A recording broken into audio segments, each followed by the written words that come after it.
الحمد لله الواحد القهار.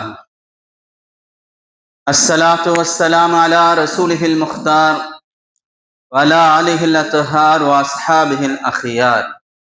أما بعد، فقد قال الله تعالى في القرآن العظيم والفرقان المجيد بعد أعوذ بالله من الشيطان الرجيم بسم الله الرحمن الرحيم. ولو ترى إذ المجرمون ناكسوا رؤوسهم عند ربهم ربنا أبصرنا وسمعنا فارجعنا نعمل صالحا إنا موقنون.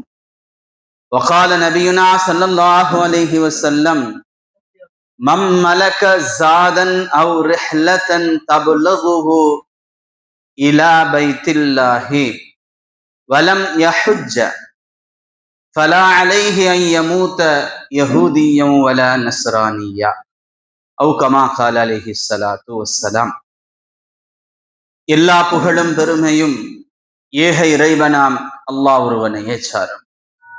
சலாத்தும் சலாமும் அன்னலம் பெருமானார் முஹம்மது நபி ஸல்லல்லாஹு அலைஹி வஸல்லம் அவர்களின் மீதும் அவர்களை பின்பற்றி வழிவந்த உத்தம சத்திய சஹாபாக்கள், சஹாபிய பெண்மணிகள், தாபியர்கள், தபா தாபியர்கள், குறிப்பாக ஜும்மாவுடைய தொழுகையை நிறைவு செய்வதற்காக முன்னமே வருகை தந்து அமர்ந்திருக்கின்ற நம் அனைவர்களின் மீதும், நம்மை பெற்றெடுத்த பெற்றோர்கள், நாம் பெற்றெடுத்த பிள்ளை செல்வங்கள், நம் உற்றார் உறவினர்கள், நம் உடன் பிறந்த சகோதர சகோதரிகள், உலகத்தில் உண்டான அத்துணை முஸ்லிமான ஆண் பெண் அனைவர்களின் மீதும் அல்லாஹு தாலாவுடைய சலாத்தும் சலாமும் அன்பும் அருளும் என்றென்றும் இடவட்டுமாக. ஆமீன். பெருமதிப்பிற்கும் மரியாதைக்கும் உரியவர்களே, தமிழிலே ஒரு பழமொழி நாம் அதிகமாக கேள்விப்பட்டதுண்டு. காற்றுள்ள போதே தூற்றிக்கொள் என்பது. காற்றுள்ள போதே தூற்றிக்கொள் என்றால், விவசாயம் செய்யக்கூடியவர்கள் கதிர்கள் நன்றாக வளர்ந்ததற்கு பிறகு அவைகளை அறுவடை செய்து அறுத்து அதை களத்திலே அடித்து அதற்கு பிறகு அந்த நெல் மணிகளும் பதறுகளும் ஒன்றாக இருக்கக்கூடிய அதை காற்று அடிக்கின்ற பொழுது தூற்றுவார்கள், பறக்க விடுவார்கள். அப்பொழுது பதறுகளாக இருப்பவை தனியாக சென்று விழுந்துவிடும், நெல் மணிகள் மட்டும் கீழே விழுந்திருக்கும். பதறுகளையும் நெல் மணிகளையும் பிரிக்கக்கூடிய அந்த காற்று அடிக்கின்ற பொழுது தூற்றுகின்ற அந்த முறை. கணியத்திற்குரியவர்களே, அப்படி காற்று அடிக்கின்ற பொழுது அவைகளை பயன்படுத்தாமல் விட்டு விடுவோமே, ஆனால் பதர்களும் அந்த நெல் மணிகளோடு சேர்ந்து கீழே விழுந்துவிடும். பதறுகளை தனியாக பிரிக்க முடியாது.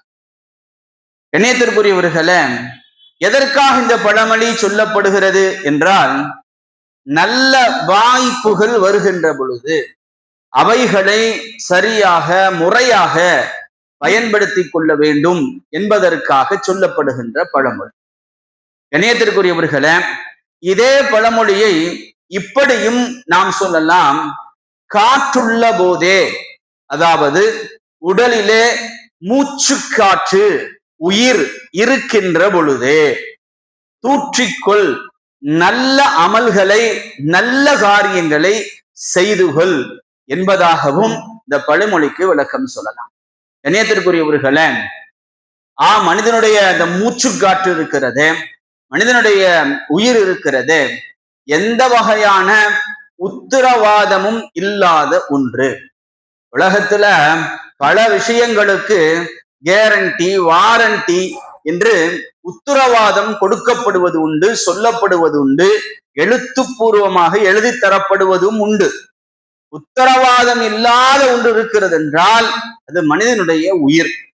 கண்ணியத்திற்குரியவர்களே, மனிதனுடைய உயிர் எப்பொழுது பிரியும் என்பதும் யாருக்கும் தெரியாத ஒன்று. உலகத்துல எக்ஸ்பைரி டேட் என்று ஒன்று எல்லா பொருட்களிலும் அச்சிடப்பட்டு வெளியே வரும். ஆனால் எந்த மனிதர்களும் பிறக்கின்ற பொழுது எக்ஸ்பைரி டேட் அச்சிடப்பட்டு வருவதில்லை. கண்ணியத்திற்குரியவர்களே, அந்த டேட், அந்த எக்ஸ்பைரி டேட் என்பது பிறந்த ஒரு நிமிஷமாக இருக்கலாம், பிறந்த ஒரு மணி நேரமாக இருக்கலாம், பிறந்த ஒரு நாளாக இருக்கலாம், பிறந்த ஒரு மாதமாக இருக்கலாம், பிறந்த ஒரு வருடமாக இருக்கலாம், 5 வருடங்களாக இருக்கலாம், 10 வருடங்களாக இருக்கலாம், 50 வருடங்களாக இருக்கலாம், 100 வருடங்களாக கூட இருக்கலாம். ஆனால் அது எந்த நாள் என்பது கண்ணியத்திற்குரியவர்களே யாருக்கும் தெரியாத ஒன்று. கண்ணியத்திற்குரியவர்களே, அதிலும் மரணம் என்பது இப்படித்தான் வரும் என்பது இல்லை. எப்படி வேண்டுமானாலும் மனிதன் மரணிக்கலாம். படுக்கையிலேயே இருந்து மரணித்தவர்கள் பல பேர், நடந்து சென்று கொண்டிருக்கின்ற பொழுது மரணித்தவர்கள் பல பேர், அமர்ந்திருக்கின்ற பொழுது மரணித்தவர்கள் பல பேர். கடையநல்லூரிலே பள்ளிவாசல்ல தொழுகைக்காக வந்தவர் கட்டிலே அமர்ந்திருக்கிறார், சேர்ல அமர்ந்திருக்கிறார், அமர்ந்திருக்கவே உயிர் போய்விடுகிறது. வீடியோ காட்சி ஒன்று வைரலாகி இருக்கிறது. பள்ளிவாசலுக்கு தொழுக வந்தவர், சேர்ல அமர்ந்து தொழக்கூடியவர், தொழுது கொண்டிருக்கிறார், தொழுகைக்காக உட்கார்ந்து இருக்கிறார், உட்கார்ந்து இருக்கவே உயிர் போய் கொண்டிருக்கிறார்.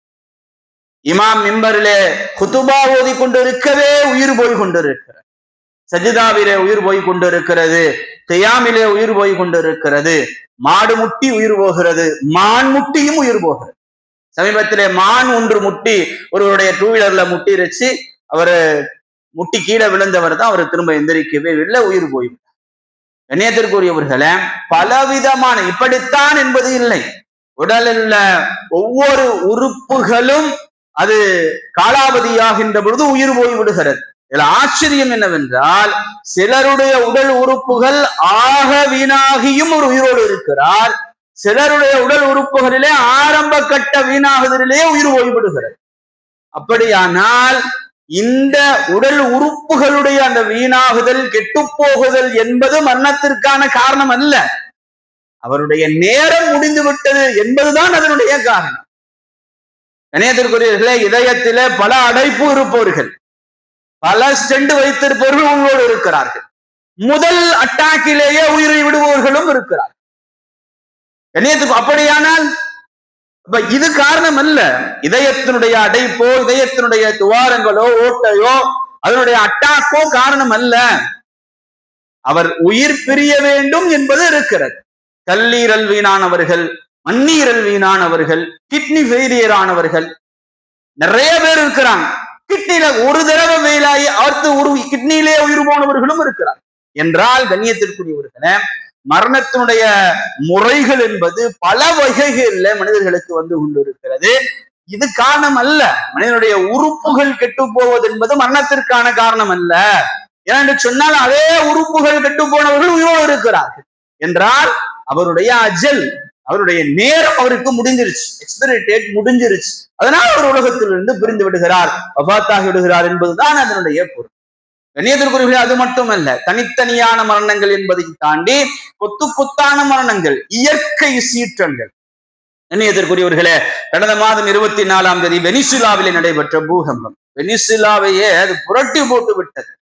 ஏறத்தாழ 4000 நபர்கள் இதுவரை இறந்து போயிருக்கிறார்கள். இந்த பூகம்பத்திலே 3999 நபர்கள் என்று இன்று வரை கணக்கெடுகிறார்கள். 17,000 நபர்கள் காயம்பட்டு இருக்கிறார்கள். மரண எண்ணிக்கை இன்னும் அதிகமாகலாம். வெனிசுலா இதுவரை பூகம்பத்தை காணாத ஒரு நாடு. அது மிகப்பெரிய ஒரு தாக்கத்தை வெனிசுலாவிலே ஏற்படுத்தி இருக்கிறது. இதோ வயநாட்டிலே ஏற்பட்ட மீண்டும் நிலச்சரிவு, சென்ற ஆண்டு ஏற்பட்ட நிலச்சரிவு, அதனால் ஏற்பட்ட தாக்கங்கள் இன்னும் அவர்களிருந்து அது மாறி இருக்காத சூழ்நிலையில மீண்டும் ஒரு நிலச்சரிவு சமீபத்திலே வயநாட்டிலே ஏற்படுகிறது. அதிலே சில நபர்கள் இறந்து போயிருக்கிறார்கள். கண்ணியத்திற்குரியவர்களே, சீனாவிலே இதுவரை காணாத மழை பொழிந்து மிகப்பெரிய வெள்ளப்பெருக்கு, ஏறத்தாழ 40க்கும் மேற்பட்ட நபர்கள் இறந்து போயிருக்கிறார்கள். 1000த்திற்கும் மேற்பட்ட விஷ பாம்புகள் மக்கள் நடமாடுகின்ற இடங்களிலே நுழைந்திருக்கிறது. எப்பொழுது வேண்டுமானாலும் மரணத்துடைய எண்ணிக்கை அதிகரிக்கலாம் என்கிறது சீன அரசு. இணையத்திற்குரியவர்களே, ஐரோப்பிய கண்டத்தில இதுவரை காணாத அளவு வெப்பம், 44 டிகிரி 45 டிகிரி, அவர்கள் வெப்பத்தை இதுவரை இவ்வளவு அதிகமாக அவர்கள் பார்த்ததே இல்லை. இருக்கக்கூடிய அத்தனை விஷயங்களும் உருகி ஊத்தி கொண்டு இருக்கிறது. ஏறத்தாழ 10,500 பேர் வெப்பத்தினால் இறந்து போயிருக்கிறார்கள். பிரான்ஸ்ல, ரஷ்யால, ஜெர்மனில, ஐரோப்பிய கண்டம் முழுவதும் இதுவரை காணாத வெப்பம். இணையத்திற்குரியவர்களே, கொத்து கொத்தான மரணங்கள் ஒரு பக்கம் நிகழ்ந்து கொண்டிருக்கிறது. இணையத்திற்குரியவர்களே, இந்த மரணங்களை பார்க்கின்ற பொழுது நமக்கு புரிய வருவது ஒன்றுதான், நம்முடைய இந்த வாழ்க்கையை, நம்முடைய இந்த வாழ்நாளை, வாழுகின்ற அந்த நேரங்களை, வாழுகின்ற அந்த காலங்களை கண்ணியத்திற்குரியவர்களை முறையாக பயன்படுத்தி, வாய்ப்பை பயன்படுத்தி நல்ல அமல்களை செய்து கொள்ள வேண்டும். கண்ணியத்திற்குரியவர்களே, ரசூலுல்லாஹி ஸல்லல்லாஹு அலைஹி வஸல்லம் அவர்கள் மிக அழகாக கூறுவார்கள், யக்தனிம் ஹம்ஸன் கப்ல ஹம்ஸின், 5க்கு முன்னால் 5ஐ நீ சரியாக முறையாக பயன்படுத்திக் கொள். யக்தனிம் அப்படிங்கிற வார்த்தையை ரசூலுல்லாஹி ஸல்லல்லாஹு அலைஹி வஸல்லம் அவர்கள் பயன்படுத்துவார்கள். யக்தனிம் என்றால் கனிமத்தாக அப்படின்னு பொருள். போர்க்களங்களில நாம் வெற்றி பெற்றதற்கு பிறகு எதிரி படையினர் எதையெல்லாம் விட்டு சென்றிருக்கிறார்களோ அத்தனையும் கனிமத் என்று சொல்லப்படும். அது நமக்கு உழைப்பில்லாமல் கிடைத்தது, சும்மா கிடைத்த ஒன்று. நாம் போரிட்டோம், அதற்குரிய பயன் என்பது வேறு. ஆனால் அந்த பொருட்கள் அத்தனையும் நாம் பணம் கொடுத்து வாங்கிய ஒன்றல்ல, நம் காசு கொடுத்து வாங்கிய ஒன்றல்ல, நமக்காக கிடைத்த ஒன்று. அதான் கனிமத்துங்கிறது. ரசூலுல்லாஹி ஸல்லல்லாஹு அலைஹி வஸல்லம் அவர்கள் யக்தனிம்ங்கறாங்க, 5க்கு முன்னால் 5ஐ நீ கனிமத்தாக, வாய்ப்பாக நீ கருதிக்கொள். அது உனக்கு இலவசமாக அல்லாஹ்வின் புறத்திலிருந்து கொடுக்கப்படுகிறது. அதை நீ காசு கொடுத்து வாங்குறது இல்ல, நீ விலை கொடுத்து வாங்குவதல்ல, உன்னுடைய முயற்சிகளால் வருவது அல்ல, அது அல்லாஹ்வாக கொடுப்பது. அதை நீ பயன்படுத்திக் கொள். ஷபாபக கப்ல ஹரமிக, உன்னுடைய வயோதிகத்துக்கு முன்னால் உன்னுடைய வாலிபத்தை நீ பயன்படுத்திக் கொள். வயோதிகத்துல என்னவெல்லாம் செய்ய முடியுமோ, என்ன அமல்கள் எல்லாம் செய்ய முடியுமோ அவைகள் அத்தனையும் செய்.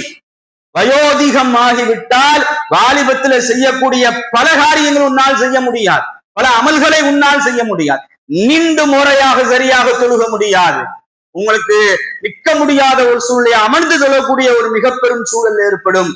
எனவே வாலிபத்திலே எவ்வளவு நிற்க முடியுமோ அவ்வளவு நின்று தொழுது கொள். என்னென்ன அமல்கள் செய்ய முடியுமோ அத்தனையும் செய்து கொள். ஷபாபக கப்ல ஹரமிக, உன்னுடைய வயோதிகத்திற்கு முன்னால் வாலிபத்தை பயன்படுத்திக் கொள். கண்ணியத்திற்குரியவர்களே, வயோதிகம் ஆனதற்கு பிறகு நான் வாலிபத்திலே செய்ததை போன்று செய்ய வேண்டுமே என்ற எண்ணம் ஏற்படும். ஆனால் வாலிபம் மீண்டும் ஒரு காலம் திரும்ப போவது இல்லை. கண்ணியத்திற்குரியவர்களே, நீங்கள் ரசூலுல்லாஹி ஸல்லல்லாஹு அலைஹி வஸல்லம் அவர்கள் 5 காரியங்களை சொல்லுவார்கள். அதுல இறுதியானதாக சொல்லுவார்கள், உன்னுடைய ஹயாத்தக்க, வாழ்நாளை, கப்ல மௌத்திக்க, உடைய மரணத்திற்கு முன்னால் நீ பயன்படுத்திக் கொள். மரணம் வருவதற்கு முன்னால் உடைய வாழ்நாளை பயன்படுத்திக் கொள். வாழ்நாள இருக்கக்கூடிய ஒவ்வொரு மணி துளிகளையும், ஒவ்வொரு மணி நேரத்தையும், ஒவ்வொரு நாளையும், ஒவ்வொரு வருடங்களையும் நீ முறையாக சரியாக அமல்களுக்காக பயன்படுத்திக்கொள். கண்ணியத்திற்குரியவர்களே, மரணம் அப்படின்னு வந்துருச்சுன்னா எந்த விதமான அமல்களும் செய்ய முடியாது. ஆனால் மனிதன் இருக்கிறானே, இந்த மரணம் நெருங்குகின்ற சமயத்துல, மரணத்திற்கு பிறகு நாளை மஹ்ஷர் மைதானத்துல எல்லா நிலைகளிலும் கதறுவான், எனக்கு மீண்டும் ஒரு வாய்ப்பு கிடைக்கணுமே. வன்ஃபிகு மிம்மா ரஸக்னாகும் மின் கப்லி அன் யாத்திய அஹதகுமுல் மௌத், மரணம் வருவதற்கு முன்னால், அந்த கடைசியா மரணம் வரப்போகுது, அப்ப மனிதன் சொல்லுவான், ரப்பி லௌலா அഖர்தனி இலா அஜலின் கரீப், கொஞ்ச நேரம் இணைய உலகத்திற்கு அன்பு, மௌத்த பிற்படுத்து, கொஞ்ச நேரம், இலா அஜலின் கரீப் ஃபஅஸத்தக, நான் தர்மம் செய்கிறேன், நான் நல்லவனாக மாறி விடுகிறேன், எனக்காக ஒரு சிறிது நேரம் பிற்படுத்து. கண்ணியத்திற்குரியவர்களே, மரணத்துடைய நேரம் குறிக்கப்பட்ட ஒன்று, அது பிற்படுத்தவும் படாது, முற்படுத்தவும் படாது. ஆனா அந்த நேரத்துல மனிதன் கெஞ்சுவான், இன்னமா யக்பலு தௌபத்து மாலம் யுகர்கிர் கர்கரா அப்படின்னு அந்த மரணத்துடைய அந்த வேதனை இருக்கிறது அல்லவா, இந்த மரணம் தொண்டையில இழுத்து கொண்டு இருக்கிற அந்த சமயம் வரை தௌபா ஏற்றுக்கொள்ளப்படும். தொண்டையில அந்த கர்கர் வந்துருச்சுன்னு சொன்னா அப்பதான் அவனுக்கு தோணும், ஆஹா இவ்வளவு பாவம் செய்திருக்கிறோமே, இதற்கெல்லாம் மன்னிப்பு கேட்க வேண்டுமே அப்படின்னு தோணும். ஆனா அந்த சமயத்துல எல்லாம் ஏற்றுக்க மாட்டான், அதற்கு முன்னால் வரை ஏற்றுக்கொள்வான். கண்ணியத்துக்குரியவர்களே, மரணத்திற்கு சற்று முன்னால் வரை அவனுக்கு தோணும், ஆஹா இதெல்லாம் செஞ்சிருக்கணுமே. மரணம் அடைந்ததற்கு பிறகு அவனுக்கு தோணும். அல்லாஹ் குர்ஆன்ல சொல்லுகிறான், மரணத்திற்கு பிறகு அவன் சொல்லுவான், யா அல்லாஹ் என்னை திரும்ப இந்த உலகத்திற்கு அனுப்பு, நான் நல்ல அமல்களை, லஅல்லி அமலு சாலிஹன் ஃபீமா தரக்துகல்லா அத்தா இதா ஜா அஹதஹுல் மௌத், மரணம் வந்ததற்கு பிறகு கால ரப்பி இர்ஜிஊன், என்ன உலகத்துக்கு அனுப்பும்மா. நான் போய் லல்லி அமலு சாலிஹன் ஃபீமா தரக்துக்கல்லா, இதுவரை நான் இதெல்லாம் செய்யாம இருந்தேனோ அவை எல்லாம் செய்து விட்டு வந்து விடுகிறேன் அப்படின்னு சொல்லுவான். அல்லாஹ் ஒரு காலம் அது முடியாதுன்னு அல்லாஹு தஆலா சொல்றான். கண்ணியத்திற்குரியவர்களே, நாளைய கியாமத்து நாளையில அல்லாஹ்வுக்கு முன்னால் அவன் நிற்கின்ற பொழுது தலையை தொங்க விட்டவனாக வலவு தராயிதில் முஜ்ரிமூன நாகிசு ரூஸிஹிம், தலையை தொங்க விட்டவனாக இந்த ரப்பிஹிம் சொல்லுவான், ரப்பனா அப்ஸர்னா வ சமிஅனா, நான் எல்லாத்தையும் பார்த்துட்டேன், எல்லாத்தையும் கேட்டேன், என்னை திரும்ப அனுப்பு. ரஜஅனா நஅமல் சாலிஹன், நல்ல காரியங்களை நான் செய்கிறேன், இன்னா மூக்கினூன், நிச்சயமாக நாங்கள் உறுதியோடு செய்வோம், நம்பிக்கையோடு செய்வோம், எங்களை கொஞ்சம் திரும்ப அனுப்பு. இணையதற்குரியவர்களே, வாய்ப்பே இருக்காது. உலகத்துல வாழ்நாள் இருக்கக்கூடிய நேரங்களை யாரெல்லாம் பயன்படுத்தவில்லையோ அத்துணை பேர்களும் மரண சமயத்திலும் மரணத்திற்கு பிறகும் நாளை மஹ்ஷரிலும் அடுத்து நரகத்தை இழுத்து வரப்படக்கூடிய அந்த நேரத்திலும் வஜீஅ யௌமைதின் பிஜஹன்னம், நரகம் இழுத்து கொண்டு வரப்படும். யௌமைதின் யததக்கருல் இன்சான், மனிதனுக்கு அப்பதான் புத்தியே வரும். நரகம் கொண்டு வரப்படுகின்ற அந்த சமயத்துலதான், நரகத்தை பார்க்கின்ற அந்த சமயத்துலதான் யததக்கருல் இன்சான், மனிதன் என்ன செய்வான், யோசிப்பான், சிந்திப்பான், உபதேசம் பெறுவான். ஆஹா, பயன்படுத்தி இருக்கணுமே உலகத்துடைய நாட்களை. அன்னாலகு திக்ரா, அல்லாஹ் கேட்கிறான், அப்ப யோசி என்ன பயன், அப்ப சிந்திச்சு, அப்ப யோசிச்சு, அப்ப நீ உபதேசம் பெற்று, அப்ப நீ நல்லவனாக ஆகி அன்னாலகு திக்ரா, என்ன பயன் என்று அல்லாஹ் வாய்ப்பு இல்லை. கண்ணியத்திற்குரியவர்களே, நரகத்தினுடைய வாசலுக்கு கொண்டு போய் நிற்க வைக்கப்படும். வலவுத்தரா இதில் முஜ்ரிமு வலவுத்தரா இது உக்கிஃபு, அவர்களை நரகத்தினுடைய வாசல்ல நிற்க வைக்கின்ற பொழுதும் அவன் சொல்லுவான், என்ன திரும்ப அனுப்புங்க உலகத்திற்கு, நான் போய் ஏதாவது நல்ல அமல் செய்து கொண்டு வருகிறேன். அப்பவும் வாய்ப்பில்லை. வஹும் யஸ்தரிஹூன ஃபீஹா, நரகத்துல போட்டு உள்ள கத்திக்கிட்டே இருப்பான். ரப்பனா அஹ்ரிஜ்னா நஅமல் சாலிஹன் இன்னா, யா அல்லாஹ் எங்களை இங்கிருந்து வெளியாக்கு, நரகத்தினுடைய வேதனையை தாங்க முடியல, ஏதாவது அமல் செஞ்சுட்டு நாங்க திரும்ப உள்ள வர்றோம் அப்படின்னு. கண்ணியத்திற்குரியவர்களை, மௌத்துக்கு முன்னால் உள்ள இந்த வாழ்க்கையை எத்தனை ஆண்டுகள், எத்தனை மணி நாட்கள், எத்தனை மணி நேரங்கள், எத்தனை வினாடிகள், அத்தனையும் பயன்படுத்தாமல் விட்டு மரணத்துடைய நேரத்திலும் மரணத்திற்கு பிறகும் நாளை மஹ்ஷரிலும் நரகத்தை பார்க்கின்ற பொழுதும் நரகத்திலே வேதனை அனுபவிக்கின்ற பொழுதும் சொல்லப்படுகின்ற என்னை மீண்டும் அனுப்புங்கள், மீண்டும் அனுப்புங்கள் என்கின்ற எந்த வார்த்தைகளும் காது கொடுத்து கேட்கப்பட மாட்டாது. அப்படியானால் உலகத்துல இருக்கின்ற பொழுதே, வாய்ப்புகள் கிடைக்கின்ற பொழுதே அவைகளை முறையாக சரியாக பயன்படுத்தி கொள்ள வேண்டும். கண்ணியத்திற்குரியவர்களே, அப்படி பயன்படுத்திக் கொள்வார்களேயானால் நாளை சொர்க்கத்திலே அவர்கள் இருப்பார். அல்லாஹ் சூரத்துல் வாக்கியாவில வகுந்தும் அஸ்வாஜன் ஸலாஸா, நீங்கள் கியாமத்துல 3 பிரிவுகளாக இருப்பீர்கள். வஸ்ஹாபுல் மைமனத்தி மா அஸ்ஹாபுல் மைமனா, வஸ்ஹாபுல் மஷ்அமத்தி மா அஸ்ஹாபுல் மஷ்அமா, அஸ்ஹாபுல் மைமனா வலதுபுறத்தார், அஸ்ஹாபுல் மஷ்அமா இடதுபுறத்தார், வஸ்ஸாபிகூன் மார்க்கத்திற்காக முந்திக் கொண்டவர்கள், அவர்கள் 3வது பிரிவினர். அஸ்ஸாபிகூன் அவர்கள் தான் சொர்க்கத்திலும் முந்தியவர்களாக இருப்பார்கள். உலாயிக்கல் முகர்ரபூன் அல்லாஹ்விற்கு நெருக்கமானவர்களாக இருப்பார்கள்.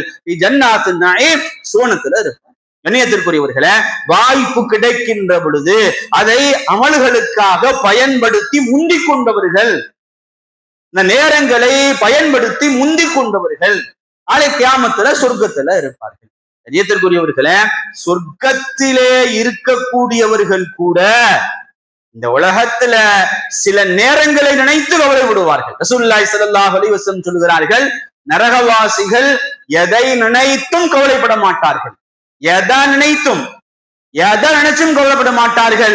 ஒரே ஒரு நேரத்தை தவிர எந்த நேரத்திலே அவர்கள் திக்ரு செய்யாமல் கடித்தார்களோ அந்த நேரத்தை நினைத்து மட்டும்தான் கவலைப்படுவார்.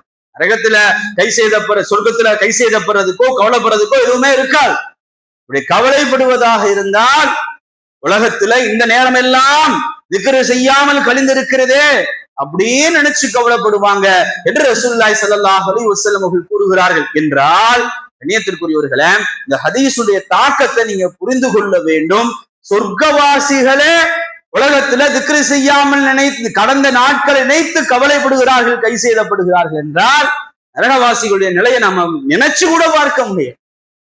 இணையத்திற்குரியவர்களே, வாய்ப்புகள் உலகத்துல கிடைக்கின்ற பொழுது அதை சரியாக முறையாக அதை பயன்படுத்தி அவைகளை அமல்களால் நிரப்பி விட வேண்டும். ரசூலுல்லாஹி ஸல்லல்லாஹு அலைஹி வஸல்லம் அவர்கள் உக்பா ரலியல்லாஹு தஆலா அன்ஹு அவர்கள் கூறுகிறார்கள், அசர் தொழுகையை ரசூலுல்லாஹி ஸல்லல்லாஹு அலைஹி வஸல்லமுக்கு பின்னால் நின்று அங்கே தொழுது கொண்டிருந்தோம்.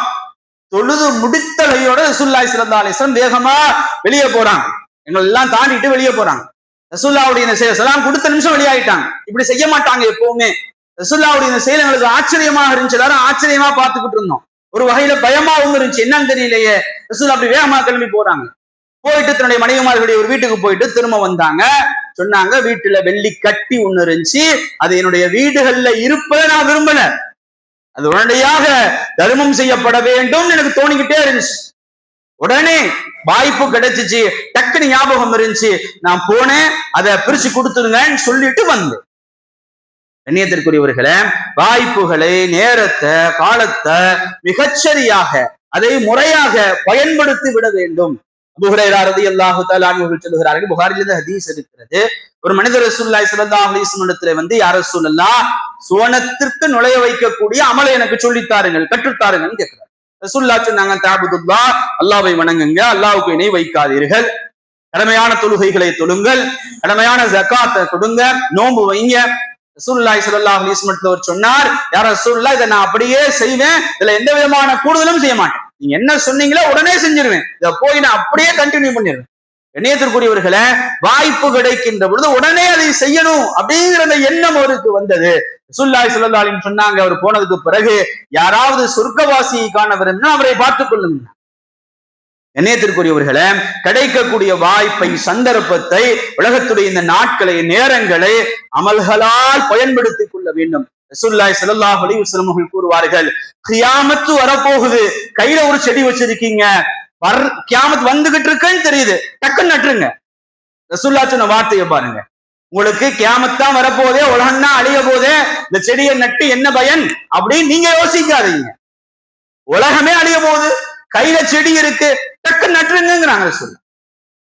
நீங்க அதனால என்ன பயன் அதெல்லாம் பார்க்காது, உங்களுக்கு அமல் செய்யணும்னு நினைச்சிட்டா உடனே செஞ்சிருங்க. நீங்க அதுக்கு முன்னால் பின்னால் எதையும் யோசிக்க வேண்டியதில்லை. வாய்ப்பை சரியாக முறையாக பயன்படுத்திக் கொள்ளுங்கள் என்பது ரசூலுல்லாஹி ஸல்லல்லாஹு அலைஹி வஸல்லம் வார்த்தை. கண்ணியத்திற்குரியவர்களே, முறையாக பயன்படுத்தாமல் இருக்கின்ற பொழுது மிக பெரும் விளைவுகளையும் நாம் சந்திக்க வேண்டிய சூழல்.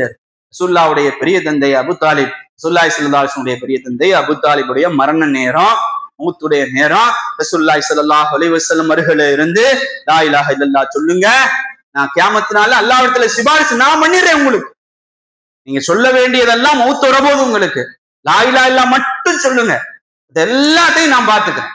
அபூ தாலிப் காஃபிராக மரணமாகுவதை ரசூலுல்லாஹி ஸல்லல்லாஹு அலைஹி வஸல்லம் விரும்பல. ரசூலுல்லாஹ் எப்படியாவது ஒரு முஸ்லிமாக்கி மூத்தாக்கிட்டா நாளைக்கு அல்லாஹ்ட்ட எப்படியாவது கெஞ்சி அவரை சொர்க்கத்துல கூட்டு போயிடலான்னு மிகப்பெரிய எண்ணம். இணையத்திற்குரியவர்களே, அற்புதமான ஒரு வாய்ப்பு. ஆனா அபூ தாலிப் பயன்படுத்தல.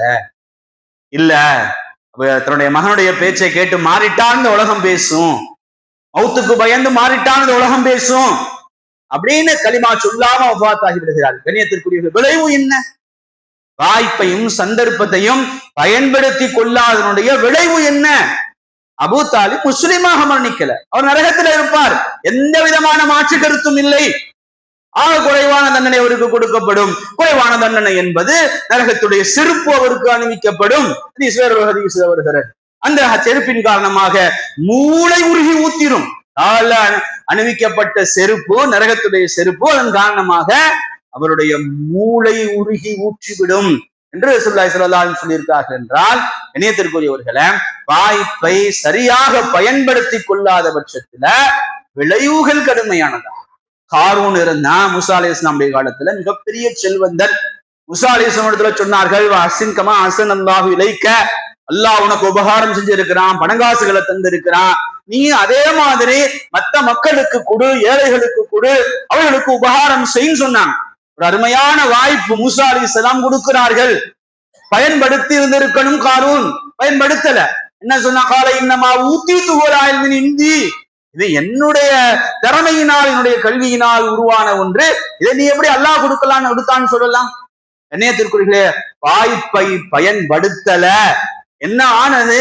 காரூனும் காரூனுடைய செல்வங்களும் பூமியில் புதையுண்டு போனார்கள். இன்று வரை புதையுண்டு கொண்டே இருக்கிறார்கள். கயாமத்து வரை புதையுண்டு கொண்டே இருப்பார்கள். அழிஞ்சு போனார்கள். அவனும் அழிஞ்சு போனா, அவனுடைய செல்வமும் அழிஞ்சு போனது. வாய்ப்பை முறையாக சரியாக பயன்படுத்தாவிட்டால் விளைவுகள் மோசமானதாக இருக்கும். ரசூலுல்லாஹி ஸல்லல்லாஹு அலைஹி வஸல்லம் சொல்லுவார்கள், யாருக்கு மம்மலக ஸாதன் அவ் ரிஹலத்தன், ஹஜ்ஜுக்கு செல்லக்கூடிய பொருளாதாரத்தையும் வாகன வசதிகளையும் பெற்றிருக்கிறாரோ, எது அவரை ஹஜ்ஜுக்கு கொண்டு போய் சேர்க்குமோ, தபுலுகு இலா பைத்தில்லாஹி, அப்படிப்பட்ட சாதனங்களை யார் பெற்றிருக்கிறாரோ, வலம் யஹுஜ்ஜ, அப்படி பெற்றிருந்தும் யார் ஹஜ்ஜு செய்யவில்லையோ, ஃபலா அலைஹி அன் யமூத யஹூதியன் வலா நஸ்ரானியன், அவர் யஹூதியாகவோ நஸ்ரானியாகவோ யூதனாகவோ கிறிஸ்துவனாகவோ மரணிக்கட்டும் என ரசூலுல்லாஹி ஸல்லல்லாஹு அலைஹி வஸல்லம் மிக கடுமையாக சொல்லியிருக்கிறார். கண்ணியத்திற்குரியவர்களே, ஹஜ்ஜுக்குண்டான வாய்ப்பு, ஹஜ்ஜுக்குண்டான செலவுகள் உங்களிடத்திலே இருக்குமே ஆனால், கண்ணியத்திற்குரியவர்களே, இன்றைய காலகட்டத்துல ஹஜ் கமிட்டிலன்னு போனா 4 லட்சம் ரூபாய். கண்ணியத்திற்குரியவர்களே, நடுத்தர வர்க்கத்தை தாண்டிய மேல்மட்டத்தில் இருக்கக்கூடியவர்களுக்கு 4 லட்சம் என்பது மிகப்பெரிய பணம் இல்லை. நடுத்தர வர்க்கம் அதற்கு கீழே உள்ளவர்களுக்கு இது பெரிய காசு. நடுத்தர வர்க்கத்தை தாண்டி உள்ள ஓரளவு வசதியாக இருப்பவர்களுக்கு 4 லட்சம் ஹஜ் கமிட்டியில போறதுக்கு, இதுல டிராவல்ஸ்ல போனா டபுள் மடங்கு 8 லட்சம் வரை செலவாகிறது. இதற்குண்டான வாய்ப்புகள், பணம் காசுகள் உங்களிடத்துல இருந்தும் ஹஜ் செய்யவில்லையானால், வாய்ப்பு வருகின்றது, அதை பயன்படுத்திக் கொள்ளவில்லையானால் விளைவுகள் மிக மோசமாக இருக்கும் என்பதை ஞாபகத்திலே வைத்துக் கொண்டு, கண்ணியத்திற்குரியவர்களே, 2027க்கான ஹஜ் கமிட்டியிலே செல்வதற்குண்டான போர்ட்டல் ஓபன் ஆக இருக்கிறது. ஜூலை 20 வரை ஆன்லைன்ல அப்ளை பண்ணலாம். 4 லட்சம் ரூபாய், ஏறத்தாழ 3,80,000 வரை ஹஜ் கமிட்டியிலே செலவாகிறது. ஏறத்தாழ அங்கிட்டு உள்ள நம்ம செலவுக்கு வைத்துக் கொள்வதற்கு 4-4.5 வரைக்கும் வைத்திருந்தால் கண்டிப்பாக ஹஜ் கமிட்டில பதிவு செஞ்சிருங்க. அல்லாஹு தஆலா அதுல பரக்கத் செய்வான். அதன் மூலமாக ஏராளமான பரக்கத்துகளை அல்லாஹ் தருவான். வாழ்க்கையில உலகத்திலையும் தருவான், ஆகிரத்திலையும் தருவான். ஒரு வாய்ப்பு உங்களுக்கு வந்திருக்கிறது. இந்த வாய்ப்பை சரியாக முறையாக பயன்படுத்திக் கொள்ளுங்கள். அல்லாஹு தஆலா இந்த உலகிலும் நமக்கு வாய்ப்பை பயன்படுத்தி ஆகிரத்திலே அதற்குண்டான வெற்றியை பெற்றுக் கொள்ளக்கூடியவர்களாக ஆக்கி அருள்வானாக. வாஹிர் தவானா அல்ஹம்துலில்லாஹி ரப்பில் ஆலமீன்.